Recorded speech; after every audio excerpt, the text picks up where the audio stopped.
Balkanu je potrebno što je više ovakvih inicijativa na kojima možemo razmjenjivati svoje iskustva, znanja i da prenosimo znanje nekim drugim mlađim generacijama.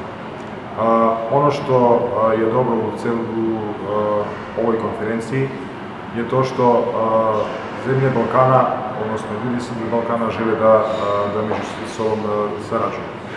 Kao predstavnik političke partije iz Makedonije, Demokratska obnovna Makedonija, Zeleni, preneo sam danas svoje iskustva sa naše kampanje Ekološka bezbednost za Balkan, spreman odgovor za klimatske promjene.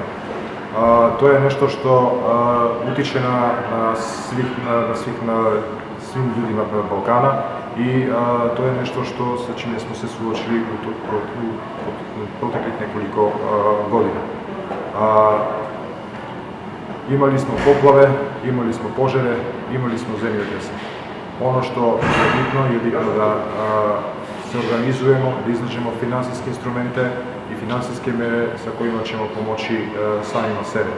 Vidjeli smo da solidarnost ne može da pokrije sve one štete koje su se desile na Balkanu. Veoma je važno da se što veći broj mladih ljudi uključi u rješavanje problema zaštite životne sredine na Balkanu. Bilo mi je drago što sam danas prisustvovao skupu na kome su predstavnici podmladaka političkih stranaka i parlamentarnih i vanparlamentarnih iz Crne Gore učestvovali.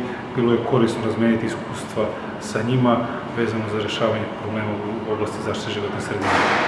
Jedna od inicijativa koja je danas pokrenuta da ovakav jedan projekat postane naredne godine regionalni i da se na temu klimatskih promjena i javnih politika u ovoj oblasti okupe podmlaci političkih stranaka sa cijelog Balkana. Mi smo predložili da u narednom periodu se određena inicijativa pokrene vezano za konferenciju ili školu koja bi tretirala pitanje ekološkog prava u svim ovim zemljama. Smatram da je ovakav vid okupljanja i edukacije mladih ljudi koji se bave politikom u oblasti okoliša, životne sredine neophodan, jer evo, sadašnji izbori u Bosni i Hercegovini pokazuju da političke partije jako malo svojih programa posvećuju stvari zaštite okoliša i da im je uvijek priča o ekonomskom interesu na prvom mjestu. Mada, ukoliko jednog dana zagadimo zemlju, vazduh i vodu i ne mognemo uzgajati hranu, shvatit ćemo da novce ne možemo jesti.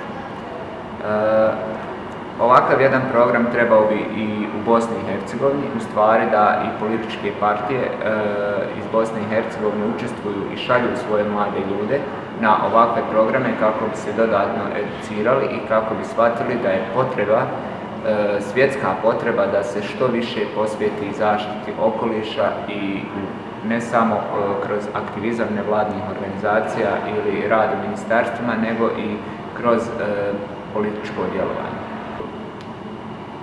Klimatske promjene koje se dešavaju i koje pogađaju građane šireg regiona, kompletnog Balkana, pokazuju da u stvari one ne prepoznaju granice i da je zaista potrebna jača povezanost, regionalna saradnja i više edukacije u oblasti zaštite okoliša, ekološkog prava, okolišnog prava i aktivnosti i rada u ovoj oblasti.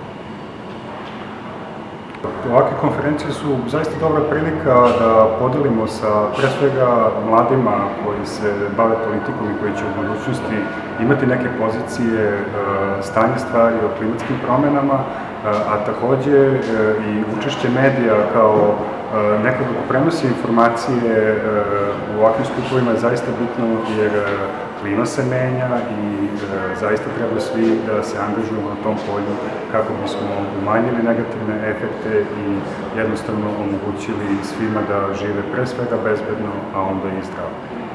Ovaj tip konferencije je svakako bitno replicirati u celom regionu zato što postoji veliki jaz između znanja 21. veka i znanja koje mi posjedujemo i kroz replikaciju svega ovoga jednostavno postoji mogućnost da što veći broj ljudi, pre svega donosioca odluka, a zatim i svih ostalih, dođu u kontakt sa informacijama koje su neophodne za dalji rast i održivi razvoj pre svega kroz postulate cirkularne i zelene ekonomije.